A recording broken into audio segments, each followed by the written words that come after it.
Students, मैं अंजू वर्मा। आज हम ऑनलाइन क्लासेस में सॉफ्टवेयर प्रोजेक्ट प्लानिंग के बारे में पढ़ेंगे। अभी तक हमने देखा था कि जो भी हम प्रोजेक्ट के लिए मॉडल्स का यूज़ कर रहे थे अलग अलग तरीके से, ताकि हम उस प्रोजेक्ट को या प्रोडक्ट को हम अच्छी तरीके से बना सकें। तो अब हमको उसके आगे उसकी प्लानिंग करनी रहेगी कि हमें किस तरीके से उसको ड्रॉ करना है, उसमें कितना क्या कॉस्ट लगेगा, कितना क्या टाइमिंग लगेगा, किस तरह से टेस्टिंग अप्लाई होगी। ये सारी चीज़ें आ जाती हैं हमारी प्रोजेक्ट प्लानिंग के अंदर। सॉफ्टवेयर प्रोजेक्ट प्लानिंग में हम सबसे पहले पढ़ते हैं प्रोजेक्ट प्लानिंग होती क्या है। Before starting a software project it is essential to determine the task to be performed and properly manage allocation of tasks among individual involved in the software development. Hence planning it is the important as it result is in effective software development. जब भी हम software को develop करते हैं, अगर हमारी उसकी planning अच्छे से की गई होती है तो उसका रिजल्ट हमको बहुत ही इफेक्टिव मिलता है। Project planning is an organized and integrated management process which focused on activities required for successful completion of the project. मतलब कि जब तक हमारा पूरा प्रोजेक्ट कंप्लीट नहीं हो जाता है तब तक हम उसमें प्रोजेक्ट की प्लानिंग करेंगे। और प्रोजेक्ट की प्लानिंग एक इस तरह से की जाती है ताकि वो सारी मैनेजमेंट प्रोसेस को भी इंटीग्रेट करे और सारी एक्टिविटीज़ को फोकस करे ताकि हमें सक्सेसफुल प्रोजेक्ट मिल सके। It prevents obstacles that arise in the project such as changes in projects or organization objectives, non-availability of resources and so on. Project planning also help in better utilization of resources and optimal uses of allotment time for a project। मतलब कि कम time में हम बेहतर तरीके से project को अच्छी तरीके से कर सके, उसका रिसोर्सेज हम अच्छी तरीके से दे सके ताकि हमारा प्रोजेक्ट बन के कंप्लीट अच्छे से हो सके। जितनी भी इसके टूल्स है, रिक्वायरमेंट इन्फॉर्मेशन है, वो सारी चीज़ें गैदर करके हम बहुत ही अच्छी तरीके से कम टाइम में प्रोजेक्ट को बना सके। इस तरीके से हमको प्रोजेक्ट प्लानिंग करनी होती है। A software project is the complete methodology of programming advancement from requirement gathering to testing and support, completed by the execution procedures in a specified period to achieve intended software product। मतलब कि ये सब करने के बाद हमें जो product software product मिलता है या तो वो बहुत ही अच्छी तरीके से बना हुआ होता है। प्रोजेक्ट प्लानिंग में, सॉफ्टवेयर प्रोजेक्ट प्लानिंग में जब हम स्टार्ट करते हैं टेक्निकल, उससे पहले हमें ये सारी एक्टिविटीज़ पे ध्यान रखना होता है। Size estimation, cost estimation, development time, resources requirement and project scheduling, ये सब मिलकर ही हमारी प्रोजेक्ट प्लानिंग को सक्सेसफुल करते हैं। The size is the crucial parameter for the estimate of other activities. Resources requirement are required based on cost and development time, and project schedule may prove to be very useful for controlling and monitoring the progress of the project. This dependent on resources and development time. तो ये हमारा क्या है, technical activities है जिसे हम step by step technical activities को follow करते हुए हमारी प्लानिंग को हमें अच्छी बनाना होता है। प्रोजेक्ट प्लानिंग के ये सारे ऑब्जेक्टिव्स हैं कि जितने भी ऑब्जेक्टिव, जैसे it defines the role and responsibility of the project management team members. Project planning में सबसे पहले ज़रूरी होता है कि जो भी प्रोजेक्ट मैनेजमेंट टीम के मेंबर्स हैं उनको उनके रोल और उनकी रिस्पॉन्सिबिलिटी असाइन कर दी जाए। It ensures that the project management team works according to the business objective. ये बिजनेस ऑब्जेक्टिव के अकॉर्डिंग ही हमारा प्रोजेक्ट मैनेजमेंट टीम वर्क करे, ये भी हमें इंश्योर करना रहता है। It checks feasibility of the schedule and user requirement. Feasibility and user requirement को भी हमें चेक करते रहना पड़ेगा, क्योंकि जब हम सॉफ्टवेयर किसी कस्टमर को देने के लिए डेवलप करते हैं तो उस कस्टमर की जो भी रिक्वायरमेंट है वो सारी चीज़ें भी हमको चेक करती रहनी पड़ती है। इट डिटरमाइंस प्रोजेक्ट कंस्ट्रेंट, मतलब जो भी हम रूल्स उसके अंदर लगा रहे हैं, जो भी हम वैलिडेशंस उसके अंदर लगा रहे हैं, कंस्ट्रेंट उसके अंदर लगा रहे हैं, वो भी हमें पता होना चाहिए। तो ये सारे जो कीज़ हैं, 4 कीज़ हैं, इसको हमें फोकस रख के ही प्रोजेक्ट की प्लानिंग करनी होती है। Several individual help in planning the project. These include senior management and project management team. अब यहाँ पर जब हम प्रोजेक्ट प्लानिंग के ऑब्जेक्टिव को हमने देख लिया है कि हमें क्या क्या कीज उस समय, हमें क्या क्या पॉइंट्स हमें उस समय ध्यान रखना है, तो यहाँ पर हम दो चीज़ों के बीच में वर्क करते हैं. सीनियर मैनेजमेंट होता है और एक प्रोजेक्ट मैनेजमेंट टीम होता है. ये दोनों ही हमको प्लानिंग करने में या प्रोजेक्ट को डेवलप करने में काफ़ी हेल्प करते हैं. Senior management is responsible for employing team members and providing resources required for the project. Senior management का काम ये होता है कि वो जो भी टीम मेंबर्स हैं उनको वर्क असाइन करें, उनसे रिलेटेड जितने भी रिसोर्सेज हैं प्रोजेक्ट से रिलेटेड वो उनको प्रोवाइड करें. And the project management team which generally includes project managers and developers is responsible for planning, determining and tracking the activities of the project. मतलब कि हमने ये बताया है कि प्रोजेक्ट मैनेजमेंट, सीनियर मैनेजमेंट में ये होता है कि वो सिर्फ वर्क असाइन कर रहा है या हमको रिसोर्सेज प्रोवाइड कर रहा है, लेकिन प्रोजेक्ट मैनेजमेंट टीम के अंदर बहुत सारे डेवलपर्स होते हैं, उनके टीम मेंबर्स होते हैं, project managers also including in that portion. तो ये सब क्या करते हैं, इन सबकी रिस्पॉन्सिबिलिटी होती है कि वो अच्छी तरीके से प्लानिंग कर सकें, डिटरमाइनिंग कर सकें और ट्रेनिंग कर सकें एक्टिविटीज़ की.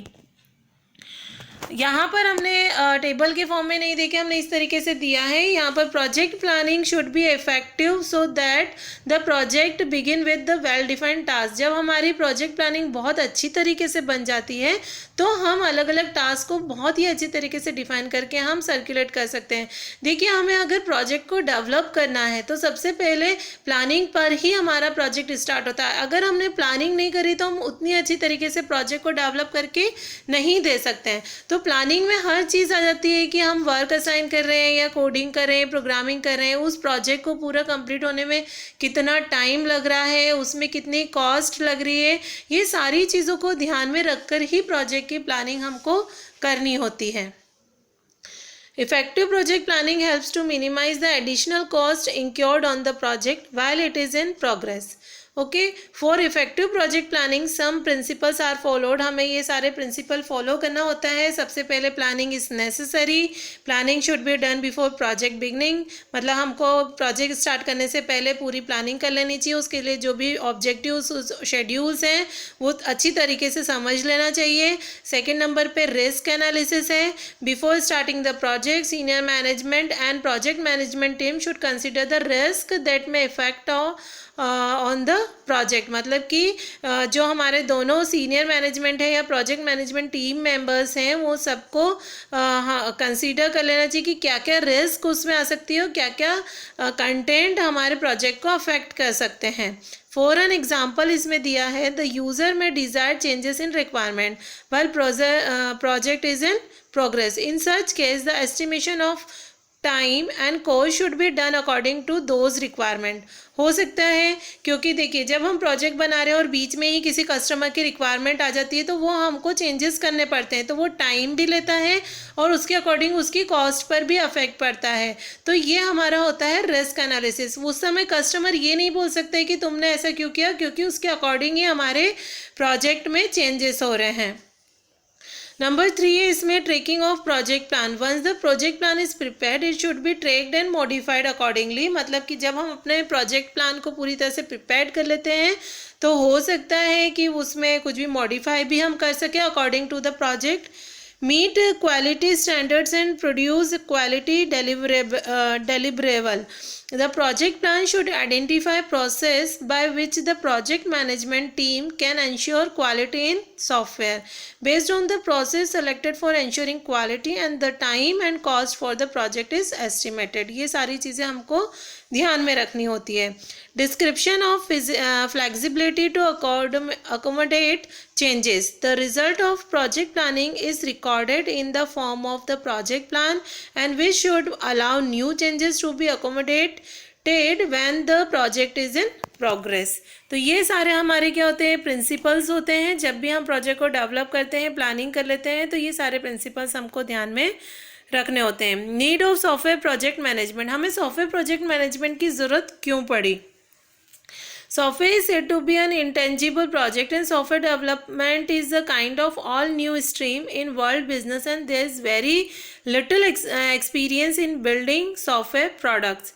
Most software products are tailor made to be fit clients requirement, and the most important is that the underlying technology changes and advances so frequently and rapidly that experience of one product may not be applied to the other one. All such business and environment constraints bring risk in software development. Hence, it is essential to manage software project efficiency.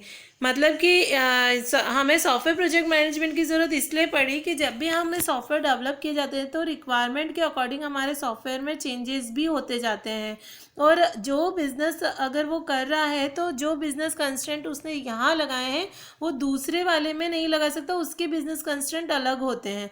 तो यहाँ पर हमें अपने project की planning के लिए पूरे management को एक करना पड़ता है कि हमने किसको क्या वर्क असाइन किया और फिर उनको इंटीग्रेट करके हमें सॉफ्टवेयर को डेवलप करना होता है. तो यहाँ पर जब हम सॉफ्टवेयर प्रोजेक्ट मैनेजमेंट की बात करते हैं तो यहाँ पर हमें ये 4 चीज़ें दिखती हैं: time, cost, quality and scope. मतलब कि उसमें लगने वाला एस्टिमेट टाइम कितना है, उसमें लगने वाला एस्टिमेट कॉस्ट कितना है, क्या क्वालिटी हम उसको दे रहे हैं, और वो पूरे प्रोजेक्ट का स्कोप कितना है. ये चारों चीज़ों को फोकस करता है software project management. The image shows triple constraint for software project. It is an essential part of software organization to deliver quality product, keeping the cost within client budget constraint and deliver the project as per scheduled. There are several factors, both internal and external, which may impact this triple constraint triangle. Any of 3 factors can severely impact of the other 2. Therefore, software project management is essential to incorporate user requirement along with the budget and time constraint. Software project manager की क्या क्या responsibility होती है? अगर वो manager है तो उसको पूरी तरह से मैनेज करके रखना कि उसकी प्लानिंग क्या हो रही है, उसकी शेड्यूलिंग क्या क्या है, वो सब कुछ कौन देखेगा? मैनेजर देखेगा. Software manager is responsible for planning and scheduling project development, right? They manage the work to ensure that it is completed to the required standard. They monitor the progress to check that the event is on time or within project. मतलब कि software manager का काम ये है कि उसने जो planning और शेड्यूलिंग की है उस प्रोजेक्ट डेवलपमेंट के लिए, तो वो हमेशा उस चीज़ को चेकआउट करेगा, मॉनिटर करेगा कि हमारा जो भी प्रोजेक्ट है वो उसी टाइम के ड्यूरेशन के अंदर और उसी बजट में बन के तैयार हो जाना चाहिए. तो ये सारी चीज़ें वो ध्यान रखता है software project manager. The project planning must incorporate the major issues like size and cost estimation, scheduling, project monitoring, personal selection, evaluation and risk management. To plan successful software project we must understood. हमें ये सारी चीज़ें ध्यान रखनी चाहिए. मतलब कि एक सॉफ्टवेयर प्रोजेक्ट मैनेजर को ये सारी चीज़ें ध्यान रखनी चाहिए कि scope of the work to be completed, मतलब कि जितना भी वर्क उसको असाइन किया गया वो कंप्लीटेड हो रहा है या नहीं, रिस्क एनालिसिस उसके अंदर कितनी है, क्या है, ये सारा एस्टिमेट वो बना के रखता है. द रिसोर्सेज मैंडेटरी, जितने भी रिसोर्सेज उस प्रोजेक्ट को डेवलप करने में लग रहे हैं वो सारे अवेलेबल हैं या नहीं. The project to be accomplished and recorded of being followed. ये सारी चीज़ें हमारी सॉफ्टवेयर प्रोजेक्ट मैनेजर की होती हैं. उसकी रिस्पॉन्सिबिलिटीज़ होती हैं that a project manager shoulder. मतलब प्रोजेक्ट मैनेजर के हाथ में क्या क्या रिस्पॉन्सिबिलिटीज़ हैं वो बताया गया है. इसमें दोनों तरह की रिस्पॉन्सिबिलिटी होती है, मैनेजिंग पीपल और managing project.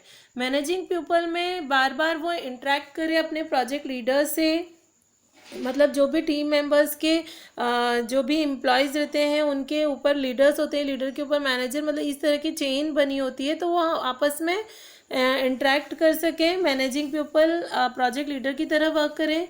Liaison with stakeholders, managing human resources and setting up reporting hierarchy.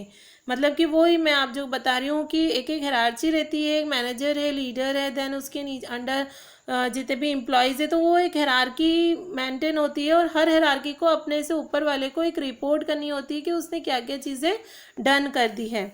Managing project में ये होता है कि defining and setting up the project scope and managing project management activities, monitoring progress and performance, risk analysis at every phases, take necessary step to avoid and come out of the problems, act as a project spokesperson.